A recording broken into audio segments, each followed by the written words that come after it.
The idea of this video was born only because I was scrolling through my private Instagram account and I found some posts. I was just reminiscing. I was just like, oh, let's see. Let's get to the point. I was just scrolling through it and I found this screenshot of an Instagram quote that said exactly the title of this video, which is treat everyone like they're sacred until the sacred in them remembers. And it didn't click with any specific situation in my life at that time, but I just felt so connected to it. Like I felt understood. It answered questions that I didn't even know were there.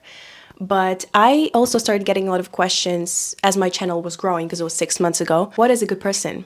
What defines a good human being? How to say if someone is good or bad? And it's probably the most difficult question I've ever heard of. Probably easier to define God than say what a good person is. It's also 1 p.m. and I had 3 cups of coffee already. I hope it's not that visible. I think I started getting those questions because one of the most popular videos on my channel are around values and goodness. What is a good person? How to be a good person? How to connect with people who are aligned with your values. What was the second one? Why good people always question their goodness? Something like that. They're bad videos. Like they're old, but I keep them up because it's cute. I have to do a remake with a proper angle and talking style and better vocabulary. I'm so hard on myself, I'm sorry. Anyway, when you talk about these things, it's good to have a definition of what a good person is, but I can't come to that. It's difficult for me to judge something that I am. I am a person, and I can judge it. I can judge it definitely, but it doesn't have any value, any proper charge, any credibility, because who am I to judge exactly what I am? Like I can't be objective in saying I like how my room looks. Like it's objectively a good room because it's subjectively a good room. You know what I mean? So it's difficult for me to say objectively if that's a good person because I'm a human being as well. Like it's not for me. It's not my field of judgment. I got a question on my Instagram a few days ago. What is a good person to you? How do you define a good person? I had to sit with it again and I had to ask myself that again. And I couldn't come to anything specific. Like I can't really define a good person. I can only say how you can try to be a good person. Like it all comes back to like I'm not the one to judge. Basic. But what I came to is this quote. I reminded myself of it. Treat everyone like they're sacred so the sacred in them remembers. And that's how you transmute a soulless world into a sacred world, by treating everyone like they're sacred. Basically, law of assumption. I used to be so obsessed with every religion, philosophy, and ideology intertwining at some point and coming to the same universal truth. We like that. It's very easy to get lost in it, but I feel like that's what the teenage years are for. So I did. But I feel like that's also the answer to why I talk about these things and why I have the mindset that I do. Because I asked too many questions at the same time and I had to figure it all out. A reason why we ask ourselves what is a good person is to filter the people that we allow in our spaces. So I want to know if that's a good person or a good person for me. Because inherently we all know that we are valuable human beings. If your heart is healthy, if you haven't rotten from the inside, you will probably not decide to hurt any human being. Like no arguments. Like we will not hurt another human being because we know we are inherently worthy. Unless you've been hurt so badly in your life that this morality and this barrier of decency is dissolved a little bit. The reason why we want to know the definition of a good person is so that it's easier for us to judge whether we should treat this person with kindness and love or no. And the answer is yes. In every scenario, you should treat them like they're sacred in order for the sacred in them to remember. Maybe they, as what they identify as what they reflect to you, are not sacred right now, but there is the sacred seed in them that might remember if you repeatedly show them that they are that sacred. And that's a hot take, but I said it before and I'll say it again. I don't believe in death penalty. It doesn't make any logical sense in my mind. The idea of any kind of revenge or a rule for judgment of something is completely unreasonable. Like it's not an equation that equates in my mind at all. We can go around the idea of like, oh, treat everyone with kindness and they will reflect that eventually, but I don't want to, we all know that this is not, it's just something that I came to that was like, whoa, this makes so much sense. And as I said, there's so many interconnections in every ideology, every religion, every truth-seeking method, philosophy, or psychological tricks. Even in modern psychology, when you go to a psychologist, they are taught to treat every client as if they're inherently worthy, as if they're valuable. In order to fix your anxiety, in order to fix your self-worth, or how you view yourself, they will ask you questions based around the idea. Like, they put an objective automatic filter on you. You are inherently worthy. And they will form their sentences to communicate with you as if you are inherently worthy of love, so that you can remember that you are.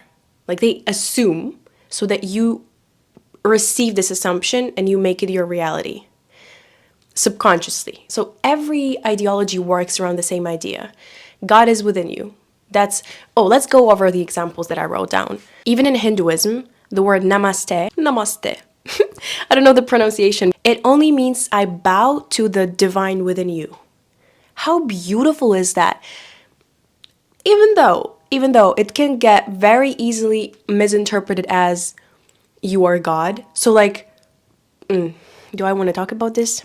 No, I don't. Just knowing that makes me very hesitant to like bowing to someone's divinity. You know what I mean? I'm just very cautious because I learned some things and I'm just like, yeah, but I wouldn't word it like that. But yeah, that's beautiful. Bowing to the divinity in someone, great, namaste. Just like in Christianity, there's this whole image of God, like we were created in the image of God. What does that mean? It doesn't mean the design is not like God. I mean, I don't know. Maybe. Imagine. What is even that expression? Obviously, God is not a human being or a Slavic girl with a wolf cut and green eyes. Not that. Maybe he's an old man with a beard, which also not a thing. But what is the image of God? Even in the Sufi philosophy, there's this. It was in one of the Rumi's poems. There is a divine force within you that you need to seek. There is the force that gives you life that is within you that you need to seek. So seek the force within you, not anything outside of you. You know what I mean? So there is this force that is within you that is, if it's within you, it's in everything else. Which doesn't mean that you are the force, but the force is within you. So technically you are force, which makes me want to move on to the Rastafari philosophy, where they say I and I. What does that mean? The I is in me and the I is in you. There's also this one other African philosophy that says I am because we are. Beautiful, all the same idea. I'm so passionate about things that make sense because they make sense. And in Buddhism as well. While Buddhism is is it a religion? I have to Google that. Buddhism isn't a religion. I mean, they don't believe in God. It's a philosophy. It's an ideology. Probably. They basically say everyone is capable of enlightenment. Everyone has potential in them. In The Power of Now, there's a lot of references to the Bible. I don't know if the Quran. Eckhart Tolle talks a lot about religions, but he also mentions Buddhism a lot. Because essentially the same thing, but no God. Very not the same thing. They say you have the potential to be enlightened. Everyone is equal in that same sense. That the force that is within you is within everyone else. So everyone is equally capable and exposed to the same potential. So cute. Very complicated though, because how can I be made in the image of God if the Buddhists don't believe in God? I don't know. I feel like it's so very easy to get lost in it if you ask too many questions at the same time. How can you be exposed to all the potential and the life force within you if God doesn't exist in Buddhism? Don't know. I've been seeing a lot of memes about empathy. I hated empathy for so long, the word empathy, because after I recovered from my new age spirituality, astrology, crystal girl phase, the word empath has become a trigger for me. I'm like, huh. Full moon, don't talk to me. I respect everyone, but it's just my own personal flashback that I get from these words. Just saying. Recently, I've started seeing a lot of empathy on my feed on Instagram. Like, this is the reason why I was born with this inherent need to empathize, and I just feel everyone, I understand everyone so much. Like these thought daughter memes that are so like relatable and cute, but a bit corny. But I'm like, okay, empathy. Let me go back into the word empathy, what it is. It's your ability to see that sacred in everyone and treat everyone with this sacredness. I feel like I didn't even have to train that muscle. It's just the way that I kind of viewed everyone automatically. I did have my moment where I forgot about this muscle and I had to rebuild it again, but that's puberty. That's okay. Empathy is innate. I feel like we are born with empathy. You can lose it. That's why we are all born close to God. If you think about it, if you want to add the sprinkle of the word God in this conversation, you are born without sins. Whoa, thin ice. Empathy, if it's an actual real value that you practice and it's not something that you force yourself to, like, okay, now this person pisses me off so much I have to force myself to empathize. No, I genuinely, I see someone who fucked up so bad and I feel it. I feel bad for this crime that they made. It's difficult for me to get angry at someone because I kind of understand. Well, I really don't. Like, I don't support any of the things that you do, but I'm like, oh, ouch. But for them, not for the situation. I'm like, ah, oh, you must hurt so bad. And it's so weird. Like, I don't want to be like, oh, I'm so kind and perfect. I'm just genuinely, it's difficult sometimes. How do I explain this? It makes it difficult to teach people lessons because your lesson of choice that you want to teach them is like, look, you're actually a good person. Let me treat you like you are a good person no matter what you did to me. So maybe you will remember that you are a good person and then next time you'll treat me like you are a good person. But it doesn't work with everyone, unfortunately. I mean, I'm learning that. I'm a lot better at that now. I'm a lot better. I stopped talking. I'm just like, oh, okay. I'm not here actually. You are sacred. Your omnipresent nature is somewhere, not in my space anymore though. This empathy is also really nice when giving advice or when it's basically like you're treating everyone like you love them so much. Like they're you. Like they're your family. I don't know, it's just so natural and inherent. If it hasn't been interrupted in your childhood, I feel like it should be. It actually is very useful for your empathy to be interrupted so that you can regrow it with new lessons. I didn't have that phase where I didn't understand abusers. I wished someone badly. I skipped that for some reason. I never, even when I got into fights with my parents, I knew that I was wrong. But I still had that, like, okay, we're fighting, but like I know that I'm wrong and I understand why you're mad at me. You know what I mean? I always understood the opponent. I always was like, I'm hurting for you as well, but I'm hurting for me more. Uninterrupted empathy. I feel like when this empathy while you're growing up is interrupted, you can come back to it with more confidence in your boundaries. You have more space to say no, and you cut off people more easily, which is good. Because that's a type of treating them like they're sacred, like actually teaching them a lesson by you not being in their life. It's also showing them that they're sacred because they have responsibility over their actions and values and who they are and who they become. Oh, you know what? Let's talk about birthday. So sacred. Like it was always my favorite holiday. Holiday? Is it still a holiday? It's like a day, a celebration day. It was always a very special day for me, not because my birthdays were special. My parents they never like threw a party that was like the perfect, American dream kind of all balloons everywhere. Though my mom did her best. Anyway, this is not about my birthday. I'm just saying it was my favorite holiday. Now my birthdays make me sad because my idea of how I want to be treated doesn't reflect how I'm treated. It doesn't matter. All in time. My birthdays are always very well, that's a normal day and it's your choice what to do with it. Again. So yeah, make yourself happy today. Again, happy birthday, Lisa. That type of vibe. And I don't like it. It's just, again, because I don't have community in my life. The only reason why. But people who are in my life, they try their best to make it a special day for me. Which is 2 people. Not that it's not enough, but you know what I mean. Not yapping. Moving on. Because my inner child still sees birthdays as something so special, something so divine, something so like, yo, everything is about you today. Everyone's ego, everyone's priorities, everyone's job, school, problems in life, they're gone for this one day for you because they love you so much and they choose to show it to you. Every love language gets activated. That's how I see it. That's how it should be. Like, I want to have kids just so I can throw the best birthdays, just so I can give so much love that they're so overwhelmed with it. Maybe not like that, because that's a trauma response, but we're not going into it.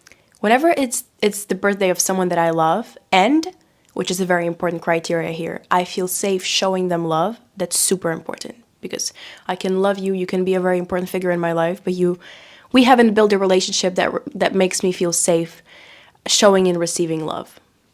Happens. But if the two criteria are met, hide. You're done for the day. Run. I'm going to be showing it in every single way possible. I just love when people feel love. Why did I even go into it? Because I noticed a pattern that whenever I give birthday wishes, like whenever I write something, it's very personalized, or say something. I wouldn't say like I'm poetic with it or anything, but they're personalized and they're from the heart. And when I say it, it reflects to me exactly what I would like to hear. It's like a journaling prompt for me. If I have to type it in my phone, which is usually not the case, I usually, like, if I have to do it on my phone, I would send a voice message or something. It always ends up being something that in this specific season of my life, I would like to grow into. I wish someone growth very often, or I wish someone peace of mind very often. Like, it's always something that is in you that wants to be experienced, and because you want to show them love in this purest form, your mind ends up wishing them exactly what you would want to receive. And that's my idea of treating someone like they're sacred, so that the sacred in them remembers. Because the sacred in you wants to remember the sacred in you, you know? And you want them to remember it as well. I don't know if that made any sense. I just really like writing birthday wishes. But it's also very important that they're genuine, because sometimes when I have to write birthday wishes for like a family member that I don't necessarily like, oh, that's the worst. Maybe I'm actually not empathetic. I was just talking about how I understand serial killers, but I don't understand this auntie, for example, right? I just don't. I can't. But I'm still kind, while distant. Another pattern that I noticed this truth shows up in is when someone asks for your advice. Not even advice necessarily, but okay, let me already give you a story so you get the idea. 2 years ago, my mom said she wanted to get a tattoo. No one in my family has tattoos. And I was like, interesting, very interesting. Why? And we started talking, and I'm like, I really don't know if that's a good idea. Like, Mom, She was like, I don't know, like I would give flowers or something.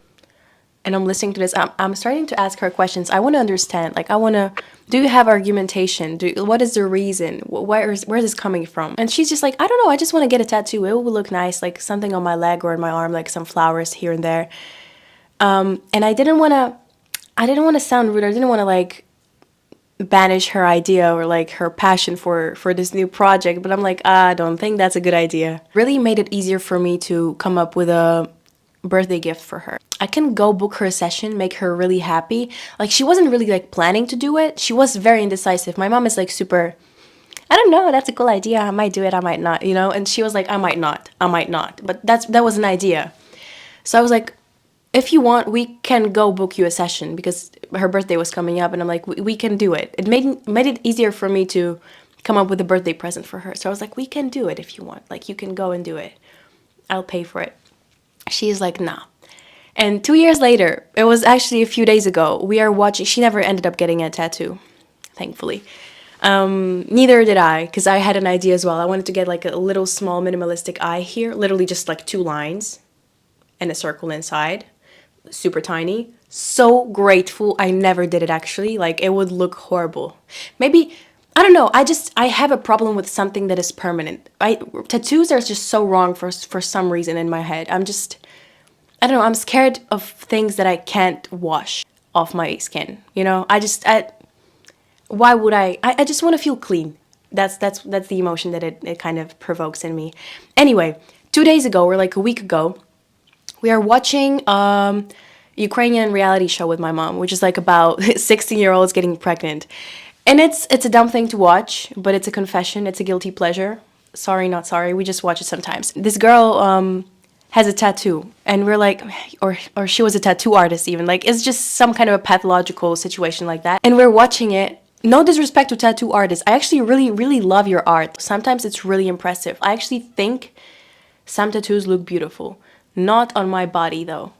not on my body. And my mom looks at this girl who's a tattoo artist and she's pregnant at 16 and we're just like laughing at the whole thing. It's impossible to watch seriously, like, but it's an emotional, funny show to watch. And we're watching it and my mom looks at me and she's like, "You're so cool for not having tattoos." And I didn't know how to react. I was like, "Huh?" She's like, "You're so cool for not having tattoos." And I'm like, "I'm so cool for not having tattoos." It's just so, you know what I mean? I didn't try. I even supported her a little bit in her idea 2 years ago. I was like, "We can go get a tattoo." I don't think it's a nice idea. We could though. And by giving her that freedom of like realizing it on her own, I made her remember that she has a clean and perfect body already by just treating her like she has a clean and perfect body already without having to persuade, just like, yeah, we can go do it, but it's a bad idea. And it was so beautiful. I was just like, wow, I really am cool. My mom said I was cool. I'm only recording this video because my mom said I was cool. Treat everyone like they're cool so that they feel like they're cool and they can act like they're cool. And that makes you cool. Wow, what an elevated conversation.